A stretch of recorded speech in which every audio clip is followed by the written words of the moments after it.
नमस्कार दोस्तों, स्वागत है आपका फिर से मेरे यूट्यूब चैनल घुमक्कड़ सनी में एक बार। और आज इस वीडियो में मैं आपके साथ शेयर करने वाला हूँ कुछ थाईलैंड स्टिकर वीज़ा के बारे में कि क्योंकि अभी मैंने रिसेंटली थाईलैंड स्टिकर वीज़ा के लिए अप्लाई किया था, तो कुछ चीज़ें जो है उन्होंने रिवाइज़ की हैं और आपका जो है उनके रूल्स थोड़े से चेंज हुए हैं अगर आप स्टिकर वीज़ा के लिए अप्लाई करते हैं तो इस वीडियो में मैं आपको पूरा स्टिकर वीज़ा का प्रोसेस बताऊँगा कि आपको कैसे क्या चीज़ें करनी है। वैसे मैं स्टिकर वीज़ा का ऑलरेडी वीडियो बना चुका हूँ, आप मेरे वीडियो में जाके चेक कर सकते हैं कि स्टिकर वीज़ा का जो फॉर्म है वो कैसे फिल करना है, क्या क्या वो इन्फॉर्मेशन चाहिए, वो सारी चीज़ें आपको उसमें मिल जाएंगी और मैं लिंक भी डाल दूंगा। तो इस वीडियो को पूरा देखिए जिससे कि आपकी कोई भी डाउट या कोई भी क्वेरी है वो आपकी क्लियर हो जाए। तो सबसे पहले हम बात करते हैं स्टिकर वीज़ा के लिए कि स्टिकर वीज़ा जो है वो दो तरह से होता है, एक सिंगल और एक मल्टीपल एंट्री। सिंगल एंट्री मतलब कि एक बार आप जाओगे और वापस आ जाओगे। मल्टीपल एंट्री में आपका मतलब कि आप मल्टी टाइम्स आप थाईलैंड में एंट्री कर सकते हैं और उसकी जो फीस है वो आपकी 2,500 पर सिंगल एंट्री की है और आपका 12,500 जो है आपकी वो मल्टीपल एंट्री की फीस है, जिसमें अगर आप बीएफएस से आप अप्लाई करेंगे स्टिकर वीज़ा तो बीएफएस का जो चार्जेस है, एक्स्ट्रा चार्जेस वो 500 चार्जेस है।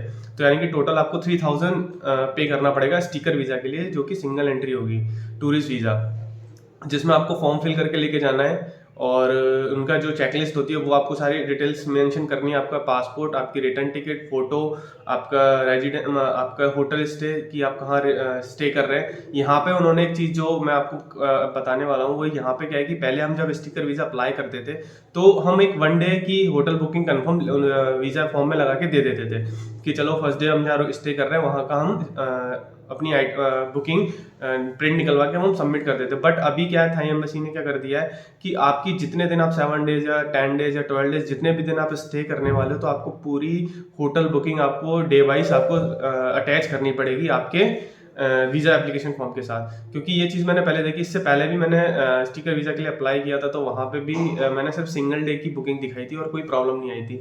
बट अभी जो है कि आपको हर डे की आपको बुकिंग दिखानी पड़ेगी, चाहे वो आप हॉस्टल हो, होटल हो, अपार्टमेंट हो या आपका विला हो, कोई भी चीज़ हो, आपको हर एक पर डे की आपको उसकी बुकिंग आपको वहाँ वीज़ा एप्लीकेशन फॉर्म में दिखानी पड़ेगी। अदरवाइज वो आपको वीज़ा आपके एप्लीकेशन फॉर्म नहीं लेंगे और आपको बोलेंगे कि जाओ आपकी होटल बुकिंग लेके आइए, तो वहाँ पे आपको प्रॉब्लम क्रिएट होगी। क्योंकि बीएफएस ऑफिस वाले आपको सिर्फ फॉर्म चेक करते हैं, वो और कुछ नहीं करेंगे। आपको देखेंगे कि आपकी फ्लाइट टिकट ओके, आपका नाम, नंबर, डेट, प्लस उसकी आपकी रिटर्न टिकट के साथ आपका मैच करेंगे कि आपकी होटल बुकिंग कितनी है। उनकी डेट मार्क करते जाएंगे। वो मार्क करने के बाद अगर उनको कुछ भी चीज़ लगेगी कि ये चीज़ रह गई है तो आपको बोलेंगे ये वापस जाइए। फिर आपको वापस से लाइन में आके बीएफएस ऑफिस के अंदर लाइन में आके टोकन लेके फिर आपस से वो वेट करना पड़ेगा। तो इस चीज़ की से बचने के लिए आप जब भी अप्लाई कर रहे हैं अभी अपकमिंग डेज में, तो उसमें आपकी return ticket, confirm return ticket होनी चाहिए, प्लस आपका होटल बुकिंग होनी चाहिए। जितने भी दिन आप रुकने वाले हो थाईलैंड में वहाँ की सारी कंफर्म बुकिंग होनी चाहिए। चाहे आप पे एट होटल भी कर सकते हो या फिर आपका पे एट प्रॉपर्टी भी दिखा सकते हो, कोई ऐसा इशू नहीं है। और booking.com या agoda.com से आप बुक कर सकते हो। उसके बाद आता है आपका 6 month bank statement. 6 month bank statement का मतलब कि जिस दिन आप अप्लाई कर रहे हो उसके एक दिन पहले तक का स्टेटमेंट उनको वो चाहिए होता है, जिसमें आपका $750 मिनिमम अमाउंट होना चाहिए। अराउंड आपका लगभग अपन बात करें कि 60 से 70 हज़ार आपके अकाउंट में होना चाहिए स्टेटमेंट में। वो ये जो मांगते हैं, अगर आप सिंगल सोलो ट्रेवलर है तो सोलो ट्रेवलर के लिए उन्होंने ये क्राइटेरिया, फैमिली के लिए थोड़ा ज़्यादा है उनका। अराउंड आपका $1,000 या $1,200 जो है वो आपका होना चाहिए स्टेटमेंट बैंक के अंदर। वही 70-80 हज़ार रुपये आप रख लो, कोई दिक्कत नहीं आती, वो इतना ज़्यादा पूछते नहीं है। प्लस अगर आप एम्प्लॉयड है या किसी कंपनी में काम करते हैं या फिर आपका कोई बिजनेस है या जो भी है, तो आप अपनी आईटीआर भी लगा सकते हैं एक्स्ट्रा डॉक्यूमेंट में, जिससे कि क्या है आपको बेनिफिट मिल जाएगी। कम एम्बेसी वाले उनको लगेगा कि भाई ये एज अ टूरिस्ट ही जा रहा है और ये इंडिया वापस रिटर्न होकर आएगा। क्योंकि एम्प्लॉय में लगाओगे तो आप एम्प्लॉय हो इंडिया में, कंपनी में, किसी में, तो वहाँ पे वो वीज़ा मिलने के चांसेस बहुत ज़्यादा हो जाते हैं। तो आप ये एडिशनल डॉक्यूमेंट में वो नहीं मांगते, आप उसको दे भाई एक्स्ट्रा एडिशनल डॉक्यूमेंट है जो आप लगा सकते हैं। आपका सैलरी स्लिप लगा सकते, आपका लेटर जो कंपनी से मिलता है आपको ज्वाइनिंग लेटर वो लगा सकते हैं, आपकी सैलरी स्लिप लगा सकते हैं, आईटीआर लगा सकते हैं। अगर आपका बिजनेस है तो बिजनेस के रजिस्ट्रेशन जैसे जीएसटी रजिस्ट्रेशन के डॉक्यूमेंट लगा सकते हैं। ये सारे डॉक्यूमेंट्स आपको प्रिपेयर करके बीएफएस में सबमिट करने होंगे। और आपका पासपोर्ट ओरिजिनल, उसके साथ 2 फोटो। फॉर्म जो है मैं आपका लिंक डाल दूंगा डिस्क्रिप्शन में, तो आप फॉर्म जो है वो डाउनलोड करके घर से फिल करके लेके जाएं। और एक चेकलिस्ट दे रखी है, उस चेकलिस्ट पे आपको सिर्फ यस नो करना है कि जो आपके डॉक्यूमेंट्स हैं यस करके, सिंपल। वहाँ पे आपको वेट करने का है ही नहीं, क्योंकि वो आपको ना तो फॉर्म देंगे, ना आपसे आपके साथ वो करेंगे कि आपको ये चीज़ करनी है, वो तो बोलेंगे आप हमें तो बस ये चेकलिस्ट के अकॉर्डिंग आप डॉक्यूमेंट दे दीजिए, बाकी आपको चेक करके वो आपको आपका एप्लीकेशन फॉर्म ले लेंगे। प्लस इसमें ये चीज़ और है कि आप जब पहले क्या था कि आप जो आपकी टिकट, एयर टिकट, आपका बुकिंग आपका स्टेटमेंट वगैरह, ये सारी जो आप ब्लैक एंड व्हाइट में लगा सकते थे, अभी इन्होंने क्या ये जो भी आपके डॉक्यूमेंट्स हैं वो सारे कलर प्रिंट आउट होने चाहिए। क्योंकि ये चीज़ मुझे पहले पता चली, इससे पहले मैंने भी देखा था तो वो पहले ब्लैक एंड व्हाइट भी अलाउ कर लेते, बट अभी जो है वो रिसेंटली उनको कलर प्रिंट में चाहिए सारी। क्योंकि क्या है, एम्बेसी वाले प्रॉब्लम क्रिएट करते हैं, नाटक करते हैं, तो इसके लिए उन्होंने ये चीज़ रूल बनाई कि भाई आपको कलर प्रिंट में सारी चीज़ें होनी चाहिए।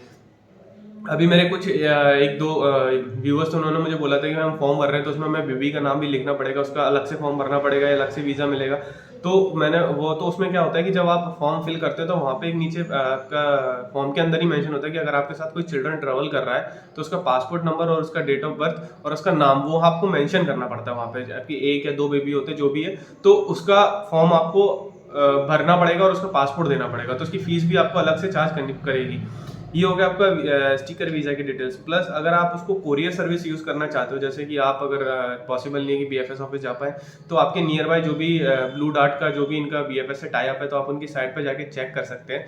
वहाँ से आप उसको जब कोरियर करोगे तो आपका 300 चार्जेस ये आपसे पे करवाएंगे, और कोरियर चार्जेस जो है 300, जिसमें आपका पासपोर्ट जो है वो घर आपके पास आ जाएगा। बट इसमें ये कि थोड़ा टाइम फ्रेम थोड़ा ज़्यादा लग जाएगा, 2 दिन या 1.5 दिन आने जाने में, फिर वापस से रिटर्न आने में, तो ये टाइम का थोड़ा बीच में गैप आ जाएगा। प्लस आप जब अगर स्टिकर वीज़ा के लिए अप्लाई कर रहे हैं तो एटलीस्ट कम से कम 20 से 25 दिन का गैप लेके चलें अपनी टिकट में। जैसे कि आपकी 10 अप्रैल की है या फिर 8 अप्रैल की फ्लाइट है, तो आपको 20 दिन पहले ट्रेवल करना पड़ेगा, जिससे कि आपकी कोई प्रॉब्लम क्रिएट ना हो कि अगर आपसे एडिशनल डॉक्यूमेंट में या कुछ भी चीज़ वो मांगे जिससे वो आपको ईजिली सबमिट हो जाए और आपको स्टिकर वीज़ा मिल जाए। तो ये चीज़ थी जो मैं अभी रिसेंटली मैंने फेस की थी वहाँ पे। और एक चीज़ और, जो आप visa application form VFS office जाएंगे तो स्टिकर वीज़ा के लिए, तो वहाँ पे एक आपको फॉर्म और दिया जाएगा जिसमें आपको सिर्फ आपको पासपोर्ट और आपका नाम और डेट लिखनी है, बस और कुछ नहीं करना। वो आपको एक फॉर्म देंगे, ये शायद उन्होंने अभी